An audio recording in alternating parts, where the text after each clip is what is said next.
ఒకప్పుడు పల్లెల్లో ప్రతి ఇంటి పెరటిలో కూరగాయ పాదులు కనపడేవి. పూజలకు అవసరమైన పూలతో పాటు కాసిన్ని కూరగాయ మొక్కలు, పండ్ల మొక్కలను పెంచుకునేవారు. రాను రాను మారుతున్న ఆధునిక జీవన శైలితో ఆ సంప్రదాయం కాస్త కనుమరుగైపోయింది. అయితే ఇటీవలి కాలంలో ఆరోగ్యంపై పెరిగిన అవగాహనతో తిరిగి సొంతంగా కూరగాయలు, పండ్లు, పూల మొక్కలను పెంచుకునేలా మిద్దె సేద్యం, పెరటి తోటల పెంపకానికి ప్రాధాన్యతనిస్తున్నారు. పూర్తిగా సేంద్రియ ఎరువులను, వంటింటి వ్యర్థాలను ఉపయోగిస్తూ రసాయన రహిత ఉత్పత్తులను పండించుకుంటున్నారు. అయితే పెరటి తోటను సృజనాత్మకంగా తీర్చిదిద్దేవారు అరుదనే చెప్పాలి. అలా తనలో ఉన్న కళను వెలికితీసి ఒక అందమైన తోటను తనదైన శైలిలో సృష్టించుకున్నారు ఔత్సాహికురాలు ఒకరు. ఆ నందనవనాన్ని, ఆమె అనుభవాలను మనము చూసేద్దాం రండి.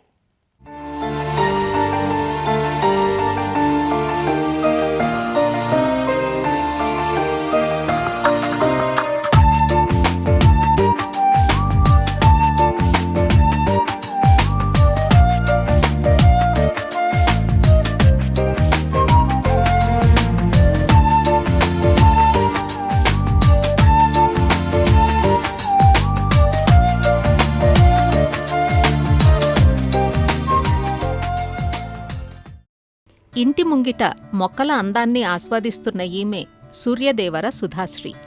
విజయవాడలో నివాసం ఉంటున్న సుధాశ్రీ బొటిక్ వ్యాపారంలో నిత్యం బిజీగా ఉంటారు. అలా పని ఒత్తిడితో సతమతమవుతున్న ఈమె గుంటూరు జిల్లా మంగళగిరిలోని తమ ఇంటి స్థలంలో ఒక అతిథి గృహాన్ని కట్టుకుని ఆ ఇంటి ముంగిలిని మొక్కలతో అందంగా తీర్చిదిద్దారు. మొత్తం 800 చదరపు గజాల స్థలంలో 100 చదరపు గజాల్లో ఇంటి నిర్మాణం చేపట్టి మిగిలిన 700 చదరపు గజాల్లో ఈ నందనవనాన్ని సృష్టించారు. ఇంటి ముంగిటకు రాగానే ఎదురుగా పూలవనంలో కొలువైన విఘ్నాధిపతి దర్శనమిస్తాడు. ప్రహరీ గోడపై బారులు తీరిన పూల మొక్కలు లోనికి ఆహ్వానం పలుకుతాయి.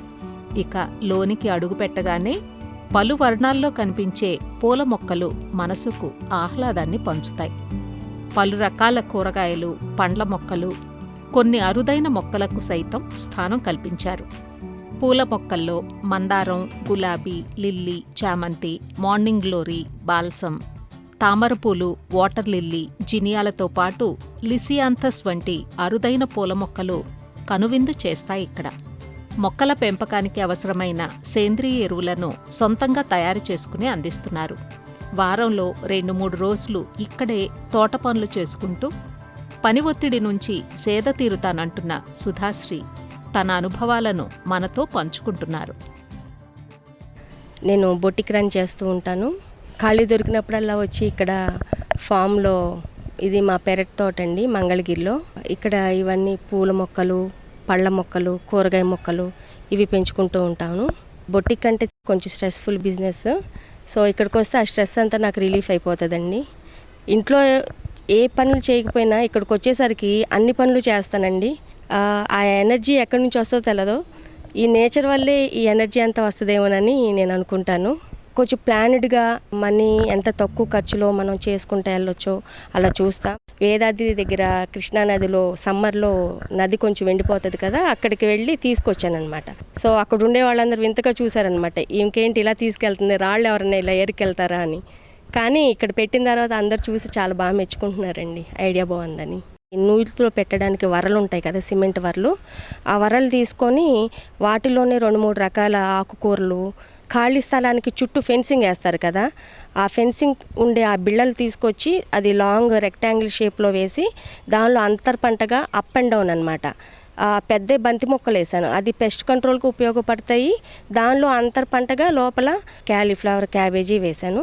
సో తొందరగా పెస్ట్ రాకుండా ఉంటుంది వాటి వల్ల. ఎల్లో బంతిపూలు ఏం చేస్తాయంటే ఆ కలర్ పాలినేషన్కి యూజ్ అవుతాయి, ఆ తుమ్మెదల్ని ఎక్కువ అట్రాక్ట్ చేస్తూ ఉంటాయి అన్నమాట. బెండ మొక్కలు వేసాను. బెండ మొక్కల మధ్యలో గోరుచిక్కుడు మొక్కలు, ఒకటి కాకుండా 2-3 రకాల వెరైటీస్ కలిపి వేసాను. జినియాస్ మధ్యలో అంతర పంటగా పచ్చిమిర్చి, చిలక మొక్కలు, గోంగూర ఇవన్నీ కలిపి నేను పెట్టానన్నమాట. 10 లీటర్స్ వాటర్ క్యాన్లు ఉంటాయి కదా, అవి కూడా కట్ చేసి వేస్ట్ కాకోకుండా ఒక్కొక్క దానిలో ఒక్కొక్క క్యాలీఫ్లవర్ మొక్కలు పెట్టామండి. డ్రాగన్ ఫ్రూట్స్ అని, జాంకాయలని, మల్బరీస్ అని, సపోటా అని, దానిమ్మ, ఇవి సరార్దర్ కాటన్ నేరేడు, స్వీట్ లెమన్, తర్వాత స్వీట్ నారింజ ఉన్నాయి, స్టార్ ఫ్రూట్స్ ఉన్నాయి, స్ట్రాబెర్రీ జామ్ ఉంది, దానిమ్మ ఉంది, సపోటా ఉంది, అంజీర్ ఉంది. అసలు బొప్పాయిలు అయితే ఎన్ని కోసామంటే చాలామంది పంచిపెట్టామండి. 3-4 రకాల మామిళ్ళు పెట్టాను, అవకాడో పెట్టాను. ఇది అడవి మామిడి అండి. అడవి మామిడి యాక్చువల్గా 365 రోజులు కాస్తుంది. ఈ లైసాంథస్ అని చెప్పి అది పసిపిల్లలా కాపాడుకుంటూ వచ్చానమాట. అసలు ఒకసారి ఆ ఫ్లవర్ పూసిందంటే 20 డేస్ వరకు ఆ ఫ్లవర్ అలానే తాజాగా ఉంటుందండి. మంచి మంచి dark violet colour, baby pink colour, white కలర్లో బాగా పూస్తున్నాయి. పొగడబంతి తెలిసిందే, నాటు గులాబీ, రకరకాల మందారు.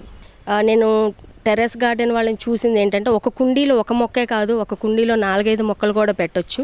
అది మనం ఇచ్చే పోషకాల విలువని వల్ల అని నేను తెలుసుకున్నాను. సో ఈ మధ్య 1 by 1 ఒక్కొక్కరి దగ్గర నుంచి ఒక్కొక్కటి నేర్చుకుంటున్నాను. అలాగే స్టెప్ బై స్టెప్ అన్నీ కొంచెం ఆచరిస్తూ వెళ్తున్నానండి. కూరగాయలు బయట కొనుక్కోకుండా ఇక్కడే మనం పండించుకుని తింటే మంచిది కదండి. విషరహిత ఆహారం తినాలనేది మెయిన్ కాన్సెప్ట్. నాకు తెలిసి ఏ గార్డెనర్ అయినా కానీ అది మిద్దె తోట అవనివ్వండి, పెరటి తోట అవనివ్వండి, వాళ్ళు పెంచుకుంటానికి ముందు ఆలోచించేది 2 విషయాలండి. మనం వెళ్ళి ఆ గార్డెన్లో కూర్చున్నామంటే మనకు ఆహ్లాదంగా, సంతోషంగా ఆ నిమిషం మనం అవన్నీ మర్చిపోవాలన్నమాట. అంతకుముందు మనకున్న టెన్షన్స్ కానీ ఇవన్నీ. రెండో విషయం ఏం ఆలోచిస్తారు? హెల్త్. మనం పండించుకుంటున్నాము అంటే ఫుల్ 100% ఆర్గానిక్ అయి ఉంటుంది. మనం బయట ఆర్గానిక్ అని చెప్పి కొంటున్నాం కానీ ఎంతవరకు అది ఆర్గానిక్ అనేది మనకి 100% తెలియదు కదా. ఫెర్టిలైజర్స్ కూడా కొన్ని వరకు నేను తయారు చేస్తానండి. బనానా ఫెర్టిలైజర్ అని, బనానా బెల్లం కలిపి వాటిని ఫర్మెంట్ చేసేసి వేసే ముందు 2 days ముందు పొగాకు పొడిను, ఆవ చెక్క, వేరుశనగ చెక్క కలిపి మిక్స్ చేసి ఉంచుతాను. దాన్ని 1 స్పూన్ 1 లీటర్ వాటర్కి సరిపోతుందండి. మెల్ట్ చేసి పోస్తే బాగా విపరీతమైన పూలు వస్తాయి, ఫ్రూటింగ్ వస్తుందండి. ఏదైనా కానీ చాలా థింగ్స్ బయట వేస్ట్ అయిపోతూ ఉంటాయి. సపోజ్ నూడిల్స్ బండి వాళ్ళ దగ్గర కోడిగుడ్లు తొక్కలు పడేస్తారండి. నేనేం చేస్తాను, మా అజయ్ని అక్కడ తీసుకెళ్ళి ఒక బకెట్ పెట్టమంటాను, ఓ 50 రూపీస్ వాళ్ళకి ఇమ్మంటాను. ఆ రోజు మొత్తం కోడిగుడ్డు తొక్కలు ఎన్నైతే వచ్చినాయో అవన్నీ తీసుకొస్తాడు. టీ, కాఫీ కేఫ్స్ ఉంటాయి కదా, వాళ్ళ దగ్గరికి వెళ్ళి ఆ టీ పొడి, కాఫీ పొడి తీసుకొస్తాడు. అలానే మార్నింగ్ ఇప్పుడు అవేర్నెస్ వచ్చి హెల్దీ జ్యూసెస్ తాగుతున్నారు కదా, బూడిద గుమ్మడికాయ జ్యూసు, బీట్రూట్, క్యారెట్ జ్యూస్, వాళ్ళ దగ్గరికి వెళ్ళి వాళ్ళని కూడా ఒక 50 రూపీస్ వాళ్ళకి ఇచ్చి ఆ రోజు ఇమ్మంటే చాలా ఎక్కువ స్టఫ్ ఇస్తారు. మిగిలిపోయిన పిప్పి అదంతా, దోసపిండి, ఇడ్లీ పిండి ఇవన్నీ రెడీగా రుబ్బి అమ్ముతున్నారు కదా మనకి. వాళ్ళు రోజుకి ఆ బియ్యం నీళ్లు కడిగి వంచేస్తూ ఉంటారు మురికి కాలువలో. వాళ్ళని రిక్వెస్ట్ చేస్తే వాళ్ళు కూడా రోజుకి ఒక 100 లీటర్స్ వాటర్ దొరుకుతాయి వాళ్ళ దగ్గర. సో ఇవన్నీ ఫర్మెంట్ చేసి దాచుకొని టీ పొడి అయితే కడిగి ఎండబెట్టి ఇలాంటివన్నీ మనం యూజ్ చేసుకోవచ్చండి. వాళ్ళు అలా వృధాగా పోగొట్టే వాటిని అది మన మొక్కలకి ఇస్తే అవి మనకి బంగారం అన్నమాట మన మొక్కలకి. ఇది మాత్రం నేను అందరికీ చెప్పదలుచుకున్నాను. ఏమీ సిగ్గుపడవసరం లేదండి, ఏం ఫీల్ అవ్వవసరం లేదు. వేస్ట్గా పోయేదాన్ని మనం తీసుకొచ్చి అది యూటిలైజ్ చేసుకుంటున్నాం. పర్యావరణాన్ని కూడా మనం కాపాడుతున్నాం. ఎక్కడ పడితే అక్కడ పడేసి అవి ఈగలు, దోమలు ఇవన్నీ తయారయ్యే కన్నా మనం ఇలా తెస్తే మన మొక్కలు బాగుంటాయి, పర్యావరణాన్ని కూడా మంచిగా ఉంటుంది. ఈ వింటర్ ఫ్లవర్స్ ఉండే ప్లాంట్స్ వేరండి. ఇవన్నీ కొంచెం పెద్ద మొక్కల మధ్యలోకి తీసుకెళ్ళిపోతామండి. కొన్నిటికి షేడెడ్ నెట్స్ వేస్తాను. వాటరింగ్ మెయిన్ అండి. సమ్మర్లో, రైనీ సీజన్లో ఎక్కువ వర్షం పడుకోకుండా, నీళ్లు నిలవకోకుండా ఇవన్నీ తీసుకోవాలి. తర్వాత పెస్టులు రాకుండా తీసుకోవాలి. మనం వేసిన ఫెర్టిలైజర్స్ అన్నీ ఆ వాటర్ వర్షం పడినప్పుడు వెళ్ళిపోతూ ఉంటాయి. సో జాగ్రత్తగా తీసుకుని పీల్స్ చేసిన తొక్కలు, అవి ఇవి కూరగాయ వ్యర్థాలు అవన్నీ తీసుకొచ్చి కొంచెం తీసి పాదు చేసి ఆ పాదులో వేసి మళ్ళీ మట్టి కప్పామనుకోండి, వేళ్ళకి బాగా అంటుతూ ఉంటాయి. ప్రతిరోజు కరుపు లేకోకుండా చూస్తాము. నా వాట్సాప్ స్టేటస్లో ప్రతిరోజు నేను వీడియో తీసి ఏదో ఒకటి కోసేవి అంతా, హార్వెస్టింగ్ అంతా పెడతా ఉంటాను. అవి చూసి అట్లీస్ట్ 1100 మెంబర్స్ చూస్తూ ఉంటారు రోజు. చాలామంది ఇన్స్పైర్ అవుతారండి. కనీసం ఒక తోటకూరన్న పెంచుకుందాము, ఒక మెంతికూరన్న పెంచుకుందాము, అవి చూస్తుంటే మాకు ఎంతో ఆహ్లాదంగా ఉంటుంది. అసలు మేము కూడా అలా స్టార్ట్ చేస్తే బాగుంటుంది. 4-5 ఫామ్ స్టార్ట్ చేశారండి నన్ను చూసి. ఇక్కడ బుద్ధుడు, అక్కడ మా వినాయకుడు, ఈ 2 నేను హైదరాబాద్లో శిల్పారామంలో తీసుకున్నానండి. మాది కొంచెం టెర్రకోటా కాన్సెప్ట్. అవి కూడా లక్కీగా టెర్రకోటాలోనే దొరికినాయి. ఆ బుద్ధుడు కూడా కొంచెం నీట్గా ఉండటం కోసం బోగన్విలియా గోడకు అటువైపు పెట్టి అవన్నీ బుద్ధుడి వైపుకి వచ్చేటట్టు వంచి చాలా బాగుంటుందండి. అలా వచ్చినప్పుడు ఎంతో ఆహ్లాదంగా అక్కడే చిన్న సిట్అవుట్ వేసాం పిల్లలు కూర్చుని ఆడుకుంటానికి.